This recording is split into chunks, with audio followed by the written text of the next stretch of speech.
Alhamdulillah. Alhamdulillahi fatiris samawati wal ardi ja'ilil malaikati rusulan uli ajnihatin masna wa thulatha wa ruba' yazidu fil khalqi ma yasha' inna allaha ala kulli syai'in qadir. Wa ashhadu an la ilaha illallah wahdahu la syarika lah. Wa ashhadu anna Muhammadan abduhu wa rasuluh. Allahumma salli ala Muhammadin wa ala ali Muhammad kama sallaita ala Ibrahim wa ala ali Ibrahim. Wa barik ala Muhammadin wa ala ali Muhammad kama barakta ala Ibrahim wa ala ali Ibrahim fil alamin innaka Hamidum Majid. Ya ayyuhalladzina amanu ittaqullaha wa qulu qawlan sadida yuslih lakum a'malakum wa yaghfir lakum dhunubakum wa man yuti'illaha wa rasulahu faqad faza fawzan 'azima. Wahai orang-orang yang beriman, mengaku dirinya beriman, bertakwalah kepada Allah Subhanahu wa taala dan ucapkanlah perkataan yang jujur. Itu akan bisa memperbaiki amal-amal kalian, keadaan kalian, dan mengampuni dosa-dosa kalian. Dan barang siapa yang taat kepada Allah dan Rasulnya, maka sungguh ia telah membawa kemenangan yang besar. Jamaah yang Allah muliakan, Allah Subhanahu wa taala menurunkan Al-Quran sebagai petunjuk bagi orang yang ingin mendapatkan petunjuk, menambah kemuliaan bagi orang yang ingin kemuliaan. Allah Subhanahu wa taala sebutkan dalam surat Az-Zukhruf, wa innahu ladzikrul laka wa liqaumika wa sawfa tus'alun. Dan sesungguhnya Al-Quran itu merupakan zikrun dengan makna syaraf, kemuliaan bagimu, bagi kaummu juga. Dalam surah Shad Allah Subhanahu wa taala berfirman, kitabun anzalnahu ilaika mubarak. Suatu kitab yang kami turunkan kepadamu penuh dengan berkah, liyadabbaru ayatih. Semoga mereka mentadabburi ayat-ayatnya, waliyatadzakkara ulul albab, dan semoga orang yang punya akal mereka teringat, mereka sadar. Surat kecil dalam Al-Quran terdiri dari beberapa ayat saja yang kita yakin jamaah yang Allah muliakan telah hafal surat ini. Meskipun untuk menggali maknanya barangkali ada di antara kita yang belum menguasainya. Surat keempat terakhir dari Al-Quran sebelum surat Al-Ikhlas, setelah surat Al-Nasr. Firman Allah Subhanahu wa taala setelah kita membaca a'udzu billahi minasyaitonir rajim, bismillahirrahmanirrahim, tabbat yada abi lahabin wa tabb ma aghna anhu maluhu wa ma kasab sayasla naran dhata lahab wa imra'atuhu hammalatal hatab fi jidha hablum min masad.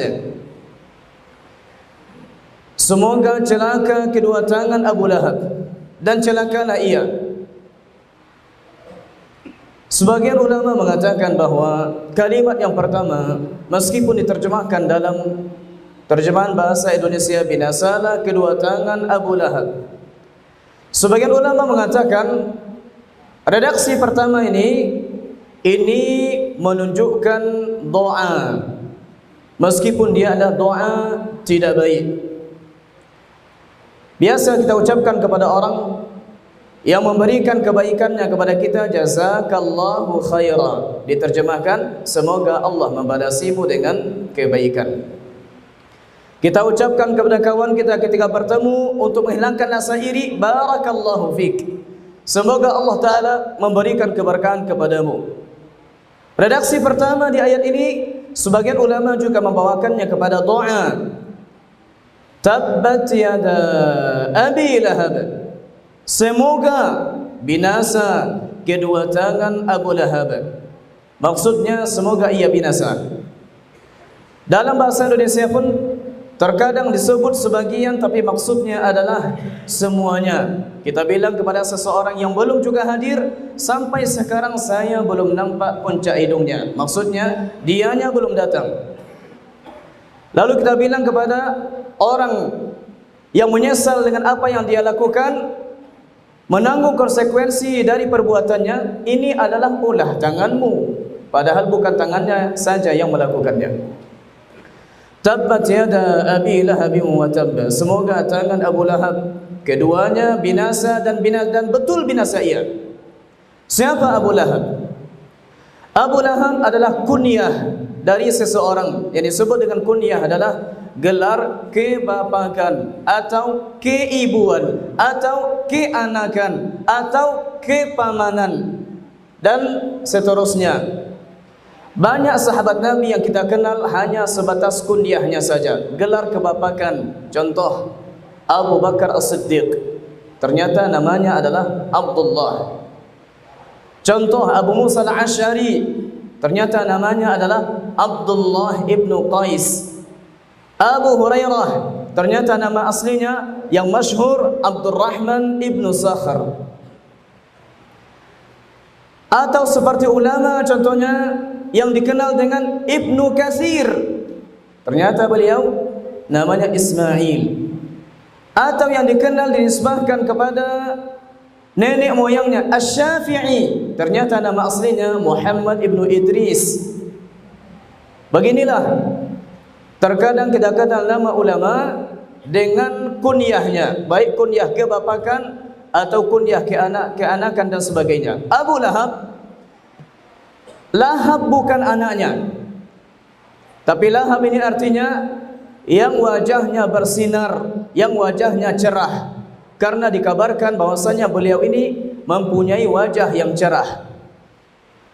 Nama aslinya adalah Abdul Uzza bin Abdul Muttalib bin Hashim bin Abdi Manaf bin Qusay bin Kilab bin Murrah. Ternyata beliau adalah anak dari kakek Nabi Abdul Muttalib. Nama aslinya Abdul Uzza, dan beliau dikenal dengan kunyah Abu Utbah karena anak lelakinya yang tertua namanya Utbah. Hubungannya dengan Nabi SAW selain pamannya,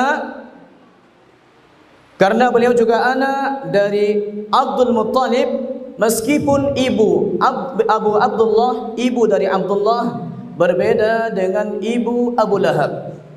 Diketahui bahwasanya Abdul Muttalib mempunyai istri lebih dari 4.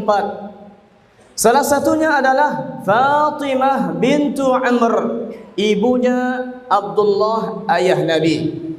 Salah satunya adalah Lubna bintu Hajar, berasal dari suku Al-Khuzaiyah. Ini adalah orang tua ibu dari Abu Lahab. Ternyata ada juga hubungan dari sisi Khadijah radhiyallahu anha. Kita tahu bahwasanya Zainab, anak Nabi, putri Nabi radhiyallahu anha, itu menikah dengan anak saudari Khadijah bernama Halah. Kemudian Nabi SAW ingin menikahkan putrinya yang kedua dan yang ketiga dari keluarga ayah, maksudnya dari keluarga Abdullah. Ternyata yang cocok ketika itu adalah anak dari Abu Lahab, bernama Utbah dan Utaibah. Utbah dinikahkan dengan Ruqayyah, putri Nabi. Adiknya Utaibah dinikahkan dengan Ummu Kulsum, juga putri Nabi. Akad sudah selesai, tapi belum pernah serumah. Ternyata Nabi SAW dimuliakan Allah Subhanahu wa taala di Gua Hira dengan wahyu Iqra. Lalu Nabi berdakwah, menyampaikan kebenaran, ajaran yang mulia, cahaya hidayah. Nabi sampaikan suatu ketika Nabi SAW berada di pagi hari, beliau menaiki bukit Safa. Orang-orang Quraisy sedang berada dekat Ka'bah. Di antara mereka ada yang sedang tawaf, di antara mereka ada yang sedang sibuk dengan bisnis dunia mereka.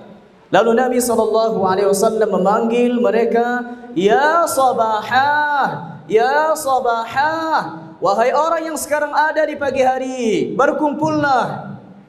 Dilihat, ternyata yang memanggil adalah orang yang biasa mereka kenal dengan Al-Amin, yang dipercaya. Mereka pun berkumpul di sekitar Safa. Setelah mereka berkumpul, lalu Nabi SAW sampaikan kepada mereka, "Ara'aitum, bagaimana pendapat kalian? Lau akhbartukum anna khailan turidu an tughira alaikum, akuntum musaddiqiyya?" Bagaimana pendapat kalian jika ada pasukan berkuda pagi ini ingin menyerang kalian? Akuntum musaddiqiyya, apakah kalian akan membenarkanku? Serempak mereka mengatakan, "Saddaqna, kami membenarkan engkau. Majarrabna alaika kadhiba, tidak pernah kami dapati engkau ini berbohong." Setelah mereka akui, lalu Nabi SAW sampaikan kepada mereka, "Ketahuilah bahwasanya aku adalah utusan Allah kepada kalian, baina yaday azabin syadid, menyelamatkan kalian dari azab yang pedih." Langsung saja berdiri seseorang, ternyata pamannya sendiri Abu Lahab, Abdul Uzza, mengatakan, "Tabban laka sa'iral yawm, alihadza jama'tana?" Celakalah engkau sepanjang hari, apakah hanya untuk tujuan ini engkau kumpulkan kami di pagi ini? Nabi tidak menjawab, Nabi tidak berkomentar. Kalau kita baca dalam kisah-kisah para nabi, Nabi Nuh, Nabi Hud, Nabi Saleh, Nabi Syuaib dan yang lain, terjadi dialog antara mereka dengan kaumnya, di mana dibantah oleh kaumnya, dibantah lagi oleh para nabi.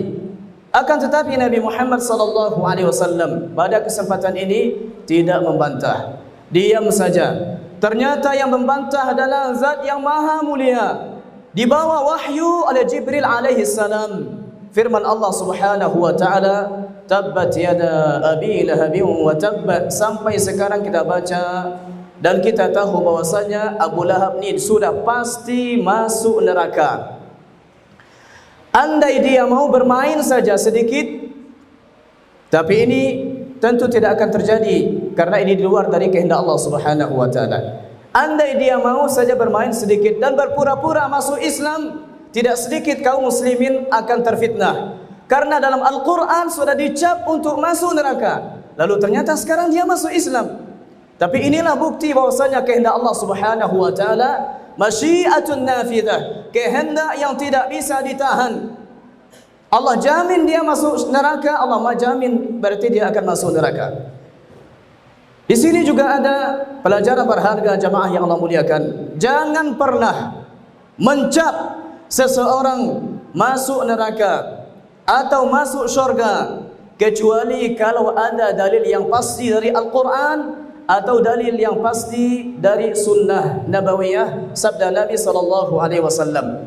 Kita hanya boleh menghukum sebatas perbuatan orang. Contoh, orang yang mati dalam keadaan berzina, orang yang mati atau orang yang berzina, kalau dosanya tidak diampuni maka dia akan masuk neraka. Sebatas menghukum perbuatan yang melakukan perzinaan, yang berdusta, yang mengambil harta orang lain, maka ia akan masuk ke neraka atau dia akan mendapat azab. Seperti ini dengan sifat umum tanpa menyebut nama atau orang tertentu tidak ada masalah karena ini menyangkut dengan sifat. Tapi kalau kita bilang kepada orang tertentu, kamu di neraka, kamu di surga, siapa yang tahu? Dalam hadis yang diriwayatkan oleh Imam Muslim juga ada di Sunan Abi Dawud lebih detail. Ada dua orang dari Bani Israel berkawan akrab, yang satunya taat, Yang satunya biasa-biasa saja, bahkan sering terjatuh dalam dosa. Setiap kali terjatuh dalam dosa, datang kawannya mengingatkan, sudahlah, aksir, sudahlah, berhentilah. Sampai orang yang diingatkan sudah bosan, lalu mengatakan, ilaika andi, sudah kamu pergi saja, ini urusanku dengan Allah Ta'ala. Karena tidak sabar, terbawa emosi, orang yang taat ini mengatakan, wallahi lan yaghfirallahu lak, demi Allah, Allah tidak akan mengampunimu. Yang keduanya, Allah bangkitkan nanti di akhirat. Lalu Allah Ta'ala menyeru dengan berfirman, man dzalladzi ta'alla alayya alla aghfira li fulan, siapa pula yang berani bersumpah atas namaku bahwasanya aku tidak akan ampuni dosa si fulan, pada hari ini ku ampuni dosa kawanmu dan amalan ketaatanmu ku pupus habis.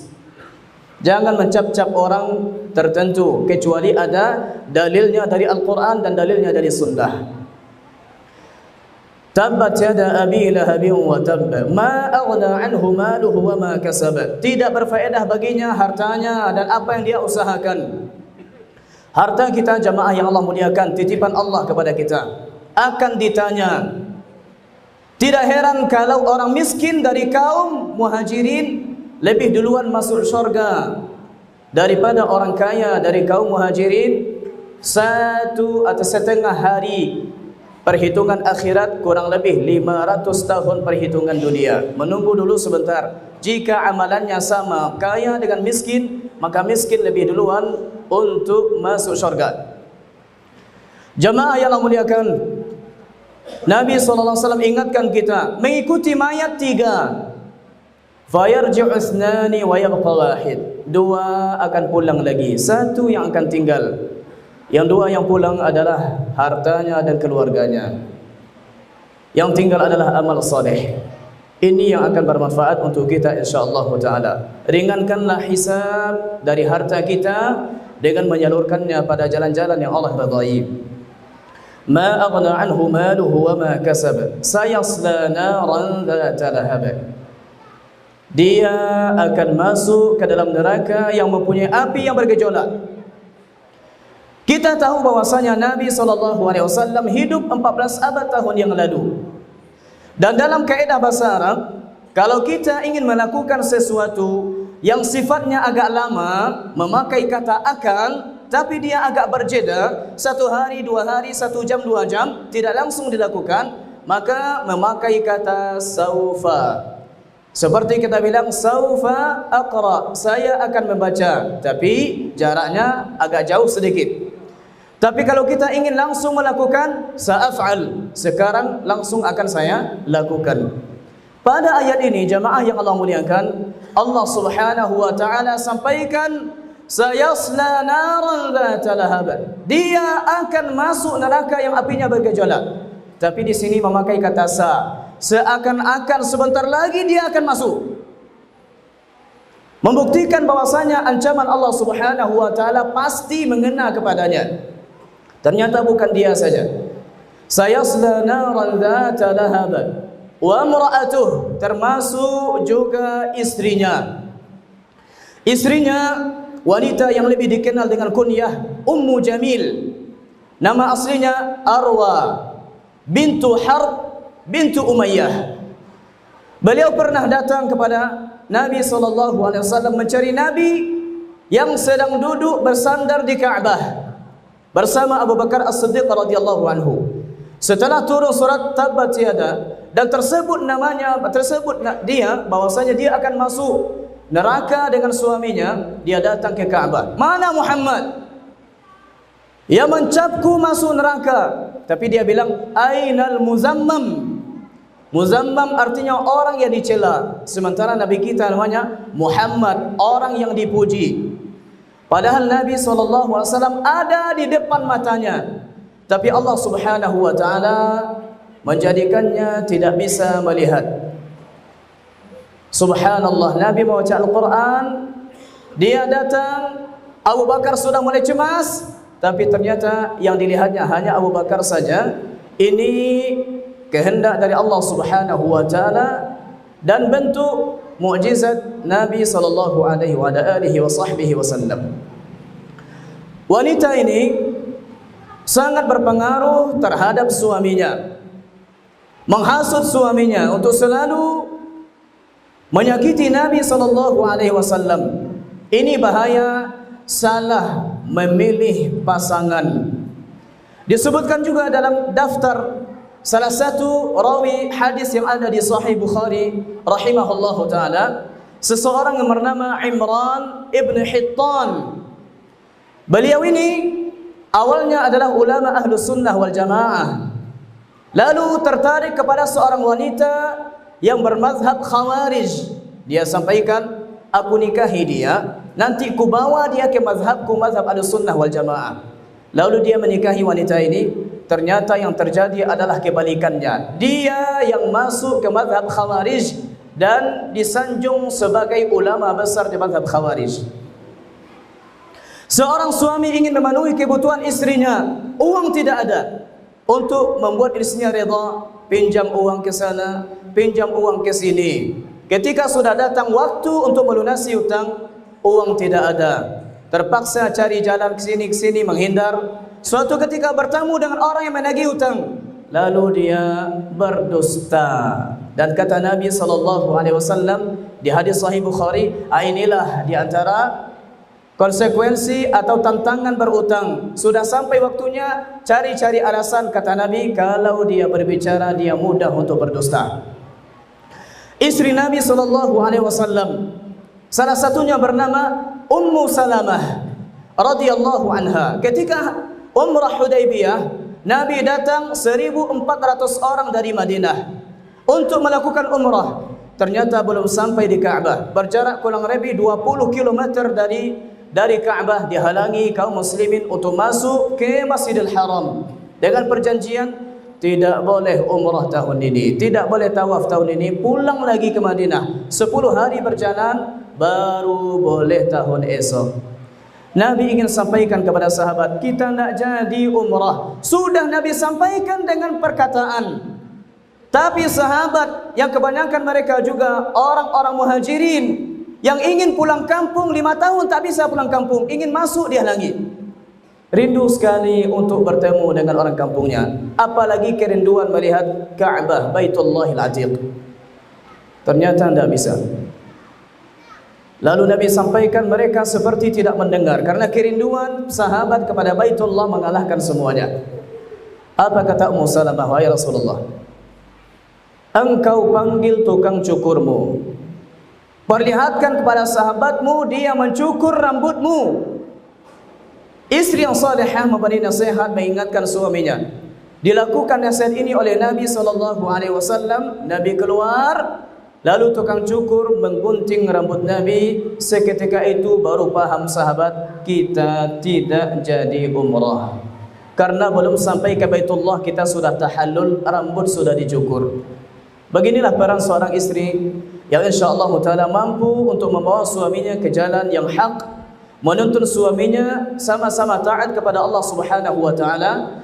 Dalam hadis sahih Nabi sallallahu alaihi wasallam bersabda, rahimallahu rajulan, semoga Allah merahmati seorang lelaki, istayqadha minal laili, bangun dia di malam hari, wa ayqadhat ahlah fa shallaya jami'an, wa ayqadha ahlah, lalu dia bangunkan istrinya, keduanya salat bersamaan. Wa rahimallahu imra'atan, semoga Allah taala merahmati seorang wanita, istayqadhat minal laili, bangun di malam hari, wa ayqadhat ahlaha, lalu membangunkan suaminya, fa shallaya jami'an, keduanya melakukan salat bersamaan. Subhanallah, keluarga yang rukun, yang sakinah ini dipengaruhi oleh suami yang paham agama, juga dipengaruhi oleh istri yang salihah, sehingga bisa melahirkan keturunan-keturunan yang Qur'ani dan nabawi. Aqulu qawli hadha wa astaghfirullah li wa lakum.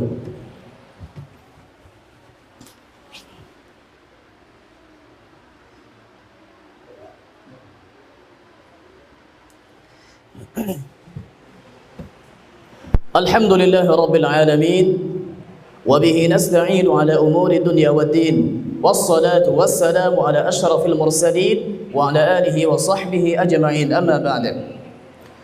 Allah Subhanahu wa taala berfirman, wa imra'atuhu hammalatal hatab. Dalam qiraat lain wa imra'atuhu hammalatul hatab. Dan wanitanya, istrinya membawa al-hatab, membawa bara api. Fi jidiha hablum min masad. Di lehernya ada habl, ada tali, ada serabut. Di mana serabut ini di akhirat nanti dibuat atau berasal dari api neraka. Jamaah yang Allah muliakan, ulama mengatakan al-jaza'u min jinsil amal. Balasan itu sesuai dengan apa yang dikerjakan. Di dunia, Ummu Jamil Arwa, dia mempunyai kalung. Yang kalungnya ini dia lelang, siapa yang bisa menyakiti Muhammad, kuberikan kepadanya kalung berhargaku ini. Sering dia menyewa orang untuk mencari duri, apa saja yang bisa menghalangi Nabi sampai ke masjid. Salah satunya kalung berharga yang dia miliki. Siapa yang bisa menyakiti Muhammad, ku hadiahkan kalung ini. Lalu Allah Subhanahu wa ta'ala balas dia dengan hal yang semisal. Orang yang berani melawan Allah Subhanahu wa ta'ala dengan riba, di akhirat nanti silakan umumkan perang dengan Allah dan Rasulnya. Memakan harta haram cuek saja. Lalu di akhirat disampaikan kepadanya, pakailah baju perangmu. Yang dunia engkau sok berani untuk memakan harta haram, pakai baju perangmu, ambil pedangmu, umumkanlah perang. Kepada siapa aku perang ya Allah? Perang melawan Allah dan Rasulnya. Orang yang berzina juga akan diazab dengan balasan yang sejenis, akan tetapi balasannya jauh lebih dahsyat. Begitu juga orang yang berdosa, begitu juga orang yang lalai, semuanya akan dibalas. Maka jamaah yang Allah muliakan, kesempatan bagi kita selagi Allah Subhanahu wa ta'ala memberikan kesempatan, memberikan nikmat kesehatan, memberikan kepada kita jeda untuk bertaubat. Betul tidak ada kita yang tidak bersalah, betul tidak ada kita yang tidak berdosa. Tapi bagaimana kita ini bisa kembali segera kepada Allah Ta'ala? Mata sering berkhianat, lidah sering salah ucap, tapi Allah Subhanahu wa ta'ala menghamparkan kedua tangannya menerima hamba-hambanya ingin bertaubat kepadanya. Andai Allah Subhanahu wa ta'ala menghukum kita di setiap kesalahan mata yang dilakukan, semua kita yang duduk di dalam masjid ini sudah buta. Tapi Allah Ta'ala berikan jeda. Walau yu'akhidullahu an-nasa bima kasabu ma taraka ala zahriha min dabbah. Andai Allah Ta'ala mengazab manusia dengan apa yang dia lakukan, dengan apa yang dia perbuat, tidak akan ada satupun di atas bumi ini binatang lagi yang melata. Tidak akan ada manusia lagi. Walaki yu'akhiruhum ila ajalin musamma. Tapi ditangguhkan mereka kepada saat-saat tertentu yang sudah ditentukan. Mari jamaah yang Allah muliakan, insyaallah ta'ala Allah Maha Pemurah, Maha Pengampun. Kita dapati bahwasanya ashabul ukhdud, mereka yang diazab, dibakar dengan api karena beriman. Orang menyiksanya, ternyata Allah sampaikan juga dalam Al-Quran, innal ladzina fatanul mu'minina wal mu'minat thumma lam yatubu falahum adzabu jahannam. Sesungguhnya orang yang sudah menyiksa kaum muslimin, orang kafir menyiksa kaum muslimin, kemudian mereka tidak bertaubat, lalu mereka mendapat azab jahannam, mendapat azab yang membakar mereka. Artinya kalau mereka bertaubat setelah menyiksa kaum muslimin, bertaubat dari kekufuran mereka, Allah terima taubatnya. Sehingga seorang tabi'in mengatakan, ya Rabbana ma ahlamak, wahai Allah, begitu santunnya, begitu pemurahnya, begitu penyayangnya Engkau ya Allah. Mari kita menghadap Rabb kita yang Maha Pengasih. Mari kita kembali menghadap Rabb kita yang Maha Penyayang, menerima segala amal yang kurang-kurang insyaallah ta'ala selagi ada niat baik dari kita. Allah tambal amal-amalan yang kurang, salat tidak khusyuk, dengan rahmat Allah Subhanahu wa ta'ala. Semoga hal seperti ini bisa diterima oleh Allah Subhanahu wa ta'ala. Allahumma salli ala Muhammadin wa ala ali Muhammad kama sallaita ala Ibrahim wa ala ali Ibrahim, wa barik ala Muhammadin wa ala ali Muhammad kama barakta ala Ibrahim wa ala ali Ibrahim fil alamin innaka Hamidum Majid. Rabbana ighfir lana dhunubana wa israfana fi amrina wa thabbit aqdamana wa ansurna ala alqawmil kafirin. ربنا لا تؤاخذنا إن نسينا أو أخطأنا ربنا ولا تحمل علينا إصرا كما حملته على الذين من قبلنا ربنا ولا تحملنا ما لا طاقة لنا به واعف عنا واغفر لنا وارحمنا أنت مولانا فانصرنا على القوم الكافرين ربنا آتنا في الدنيا حسنة وفي الآخرة حسنة وقنا عذاب النار أقول قولي هذا وأستغفر الله لي ولكم وأقم الصلاة